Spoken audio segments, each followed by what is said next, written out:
ఎప్పుడు ఏంటంటే మనకు కష్టం నష్టం రాగానే ఫస్ట్ మనము మొదలెట్టేది ఏంటంటే వేరే వ్యక్తి వలన కదా నాకు కష్టం నష్టం వస్తుందని ఆ వ్యక్తిని మనం ద్వేషించడం మొదలు పెడతాం. యూజువల్ మనం చేసే పని అది. కానీ ఇక్కడ ఏమంటున్నారంటే ఏదైనా కష్టం నష్టం వచ్చిందంటే మనం చేసిన పాపాలే ఆ రకంగా మన దగ్గరికి వస్తాయి. కాకపోతే నిమిత్త మాత్రుడిగా ఎవరో ఒకరు మధ్యలో ఉంటారు. ఇప్పుడు మనం ఏదో బంగారం పోవాలి, ఎవరినో మనం బంగారం ఏ జన్మలోనే ఎవరితో దొంగిలించి ఉన్నాం అనుకుందాం, అది మన దగ్గర పోవాలంటే ఒక దొంగ రూపంలో ఒకడు వచ్చి తీసుకుని వెళ్తాడు. ఆ దొంగ మనము మధ్యలో ఆ దొంగ ఎవరో వాడు అలా చేశాడు అని అతను తిట్టుకుంటాం. లేదు అసలు పోవాలని అనుకుంటే ఏదో మనం ప్రయాణం చేస్తున్నా సరే ఎక్కడ జారిపోయి పడిపోతుంది. ఆ రకంగా అన్న మంది పోవాలంటే పోతుంది. కాబట్టి నిజంగా పోవాలని ఉంటే ఏదో రకంగా దేవుడు అది పోయేటట్లే చేస్తాడు.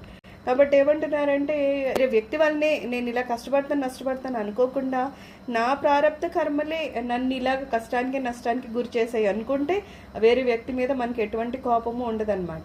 నిజానికి కూడా ఏమంటారు, మనము చేస్తేనే ఆ కష్టమైన నష్టమైన మరో వరకు ఎవరైనా తీసుకురాగలరంట.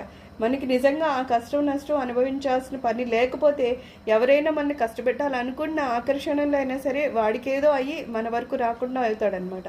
సో ఇవి నేర్చుకోవాలంటున్నారు. చెడుకు బదులు మంచి. జయదేవ పండితుడు చాలా మంచి సాధువయ్యారు. ఒక రాజు ఆయన మీద చాలా భక్తి కలిగి ఆయనకి ఏర్పాటంతా చేస్తూ ఉంటాడు. ఆ బ్రాహ్మణ దేవుడైన జయదేవుడు త్యాగ పురుషుడు, గృహస్థుడై ఉంటూ కూడా నాకేదో కావాలి, ఎవరైనా డబ్బు ఇవ్వాలి అని కోరుకోడు. ఆయన భార్య కూడా గొప్ప విలక్షణమైన పతివ్రత. ఎందుచేతనంటే వారి వివాహము భగవంతుడు చేయించాడు. వారి వివాహం చేసుకోవాలనుకోవడం లేదు. ఒకనాడు రాజు వారికి చాలా డబ్బిచ్చాడు. 1,00,000 రూపాయల రత్నాలను ఇచ్చాడు. అవి తీసుకొని వారు అక్కడి నుంచి బయలుదేరి ఇంటి వైపు నడిచారు. దారిలో అడవి ఉంది. దొంగలకి విషయం తెలిసింది. వాళ్ళు అడవిలో జయదేవుణ్ణి చుట్టుముట్టారు. ఆయన దగ్గరున్న డబ్బంతా లాక్కున్నారు. వాళ్ళ మనసులో అనిపించింది, ఈయన రాజగురువు, మనల్ని పట్టిస్తాడు అని. కాబట్టి వాళ్ళు జయదేవుణ్ణి 2 చేతులు నరికేశారు. అతన్ని ఒక ఎండిపోయిన నూతిలోకి విసిరేశారు. జయదేవుడు ఎండిపోయిన నూతిలో పడున్నాడు. 1-2 రోజుల్లో రాజు అడవిలోకి వచ్చాడు.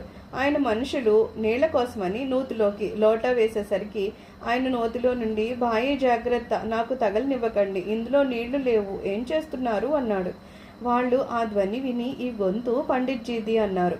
పండిట్జీ ఇక్కడికి ఎట్లా వచ్చారు అని వారు రాజుతో, మహారాజా పండిట్జీ నూతిలో నుండి మాట్లాడుతున్నారు అన్నారు. రాజు అక్కడికి వచ్చాడు. త్రాడు వేసి ఆయన్ని నూతిలో నుంచి పైకి తీసి చూస్తే ఆయన చేతులు నరికేసి ఉన్నాయి. ఇదేలా జరిగిందని ఆయన్ని అడిగితే ఆయన, భాయి చూడు, నా ప్రారంభం ఎలా ఉంటే అలా జరిగింది అన్నాడు. చెప్పండి మరి ఎవరు, ఎటువంటి వారు అని ఆయన్ని ఎంత అడిగినా ఆయన ఏమీ చెప్పలేదు. నా కర్మఫలం అని మాత్రమే చెప్పాడు. రాజు ఆయన ఇంటికి తీసుకుని వెళ్ళాడు. ఆయనకి పట్టి వేశాడు, చికిత్స చేశాడు, ఆహారం మొదలైన అన్ని రకాల సేవలు చేశాడు. ఒకనాడు జయదేవుని చేతులు నరికిన దొంగలు సాధువేషంలో ఎక్కడికో వెళ్తున్నారు. వాళ్ళని రాజు చూశాడు. జయదేవుడు చూశాడు. జయదేవుడు వాళ్ళని గుర్తించాడు. ఆయన రాజుతో అన్నాడు, రాజా, నీవు డబ్బు తీసుకోమని చాలా పట్టుబడుతూ ఉండేవాడివి. డబ్బు ఇవ్వాల్సి ఉంటే ఆ వెళ్తూ ఉన్న సాధువు నా మిత్రులు, వాళ్ళకి డబ్బు ఇయ్యి, నాకు ధనమిచ్చినా సరే నా మిత్రులకి ఇచ్చినా సరే ఒకటే.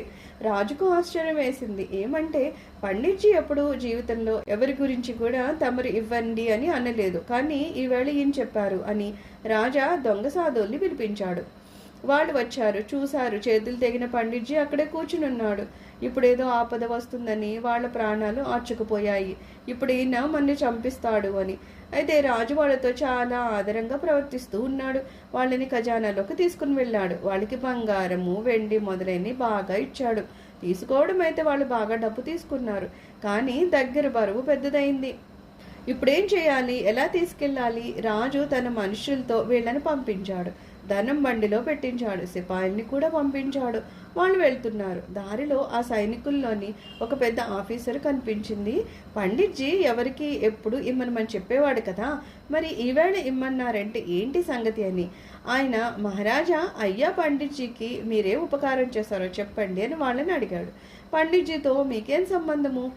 ఈవేళ మేము పండిట్జీకి విరుద్ధమైన స్వభావం చూసాము. చాలా సంవత్సరాల నుంచి చూస్తున్నాం.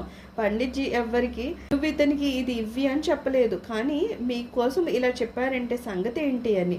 ఆ దొంగలు ఒకరికొకరు చూసుకోవడం మొదలుపెట్టారు. మరి ఈయన ఒకనాడు మృత్యుముఖంలోకి పోతూ ఉంటే మేము ఇవన్నీ రక్షించాము. ఈయన చేతులే తెగాయి, లేకపోతే కంఠం తెగిపోయేది. ఆనాటికి ఈయన ఈ బదులు తీర్చుకుంటున్నారు అన్నారు. వారి ఈ మాటలు భూమి సహించలేకపోయింది. భూమి బద్దలైంది. ఆ నలుగురు భూమిలో దిగబడిపోయారు. సిపాయిలకి పెద్ద కష్టం వచ్చింది. ఇప్పుడు ధనం ఎక్కడ తీసుకెళ్ళాలి, వాళ్ళ భూమిలో కూరుకుపోయారు అనుకున్నారు. అప్పుడు వాళ్ళు అక్కడి నుంచి తిరిగి వచ్చి సంగతంతా చెప్పారు. వారి మాట విని పండిట్జీ వెక్కి వెక్కి ఏడ్చాడు.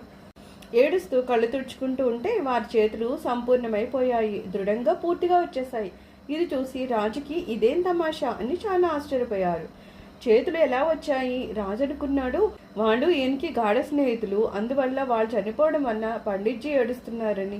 ఆయన, అయ్యా చెప్పండి సంగతి ఏంటో, మాకైతే తమరు శోకించరాదని ఉపదేశిస్తున్నారు, చింతించరాదు అని. మరి మిత్రుడు నశించడం వలన తమరెందుకు ఏడుస్తున్నారు, ఎందుకు శోకిస్తున్నారు అని అడిగాడు. ఆయన, ఈ నలుగురే నా నుండి ధనం లాక్కున్నారు, చేతులు నరికారు అన్నాడు. రాజు ఆశ్చర్యపోయి, అయ్యా చేతులు నరికిన వాళ్ళని మీరు మిత్రులని ఎలా చెప్పారు అని అడిగితే జయదేవుడు, చూడు రాజా, ఒకడు నాలుకతో ఉపదేశిస్తాడు, ఇంకొకడు క్రియ అంటే ఆచరణ ద్వారా ఉపదేశిస్తాడు. ఆచరణ ద్వారా ఉపదేశించేవాడు ఉన్నతుడవుతాడు. నేనే చేతులతో మీ దగ్గర రత్నాలు తీసుకున్నానో ఆ చేతుల్ని నరకవలసిందే. ఈ పని వాళ్ళు చేశారు, డబ్బు కూడా తీసుకున్నారు, అందువలన వాళ్ళు నాకు ఉపకారం చేశారు, నా మీద దయ చూపించారు, దానితో నా పాపం తెగిపోయింది, కాబట్టి వాళ్ళు నాకు మిత్రులయ్యారు. ఎందుకు ఏడ్చానంటే జనము నన్ను సాధువు అంటారు, సత్పురుషుడు అంటారు, పండితుడు అంటారు, ధర్మాత్ముడు అంటారు. మరి నా కారణంగా పాపం వాళ్ళ ప్రాణాలు పోయాయి. కాబట్టి నేను ఏడ్చి భగవంతుని ప్రార్థించాను, నాథ ప్రభు, నన్ను జనం మంచివాడంటున్నారంటే చాలా పొరపడుతున్నారు. ఈ కారణంగా నలుగురు చచ్చిపోయారంటే నేను మంచివాడిని ఎలా అయ్యాను? నేను చాలా దుష్టుడిని. ప్రభు, నా అపరాధాన్ని క్షమించు. ఇప్పుడు నేనేం చేయను?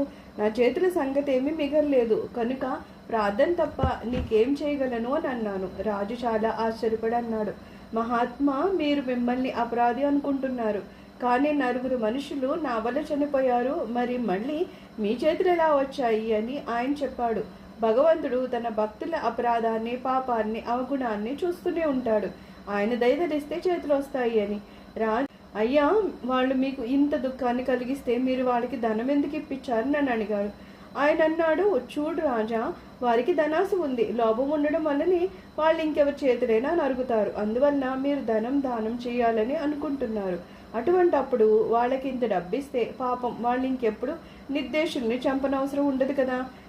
నేను దోషిని కాబట్టి నాకు దుఃఖం కలిగించారు, కానీ వాళ్లే నిర్దోషికి దుఃఖం కలిగించరాదనే ఉద్దేశంతో నేను వాళ్ళకి కడుపు నిండా ధనం ఇప్పించాను అని అన్నాడు.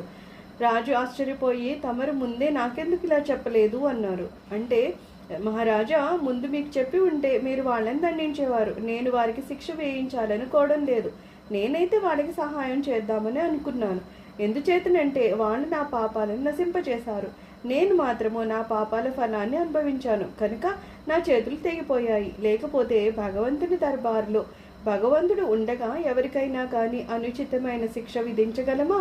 ఎవరూ విధించలేరు. నా పాపాల ఫలాన్ని అనుభవింపచేసి నన్ను పవిత్రుణ్ణి చేశారు. ఇది వాళ్ళు చేసిన ఉపకారము. ఈ కథ వల్ల తేలుతోంది ఏంటంటే, సుఖం గాని దుఃఖం గాని ఇచ్చేవాడంటూ ఎవడో మరొకడు లేడు. ఎవడో మరొకడు సుఖ దుఃఖాలు కలిగిస్తున్నాడనుకోవడము మనకి కుబుద్ధి వల్లనే అనిపిస్తోంది. సుఖస్య దుఃఖస్య నా కోపి దాత పరోదదాతీతి కుబుద్ధిరేష. దుఃఖము మన ప్రారంధం వల్లనే కలుగుతుంది కానీ దానికెవడో నిమిత్త మాత్రుడు అవుతాడు. అయితే అతని మీద దయ కలగాలి అంటున్నారు. కొడుకు మంచి కదా, వాళ్ళు చెడు చేశారని వాళ్ళకి చెప్పి రాజుగారితో శిక్షించడం కామన్గా జరిగేది. కానీ ఆ సాధువు వేరే రకంగా ఆలోచించాడు. నేను డబ్బు తీసుకుని, ఒక సాధువు అనేవాడు లక్షల రూపాయల రత్నాలు డబ్బులు తీసుకెళ్ళకూడదు, అది నిజంగానే వాళ్ళ సాధనకి విరుద్ధం అది. కానీ ఆయన తీసుకున్నాడు కాబట్టి చేతులు నరికారంటే అప్పుడు అతనికి అర్థమైందనమాట, నేను తప్పు చేశాను కాబట్టి నేను చేతులతో తీసుకున్నాను, ఆ చేతులనే నరికారు అని. అలా మనకి ఏం చెప్తున్నారంటే, ఎక్కడన్నా కష్టం వచ్చినా నష్టం వచ్చినా అది ఎవరు చేస్తున్నారో వాళ్ళకి అనడం కన్నా, ఏమోలే ఎప్పుడో నేను ఎవరికో ఏదో కష్టమో నష్టమో కలిగించాను, దాని ఫలితం ఈ రూపంలో దేవుడు నాకు ఇస్తున్నాడు అంటే మన దగ్గర ఉన్న ఈ పాపాన్ని తొలగిస్తున్నాడు అనమాట. ఇంకా మిగిలేదేంటి? పుణ్యమే. భగవంతుడిని పొందడానికి మనకు కావాల్సిన పుణ్యమో మన దగ్గర మిగులుతుంది అనమాట. ఆ రకంగా మనం ఆలోచిస్తే ప్రశాంతంగా ఉంటాం. ఎవరో మనం నష్టపెట్టారనే బాధ మనకు ఉండదు. సర్వం శ్రీ గురు చరణారవిందార్పణమస్తు. లోక సమస్త సుఖనో భవంతు.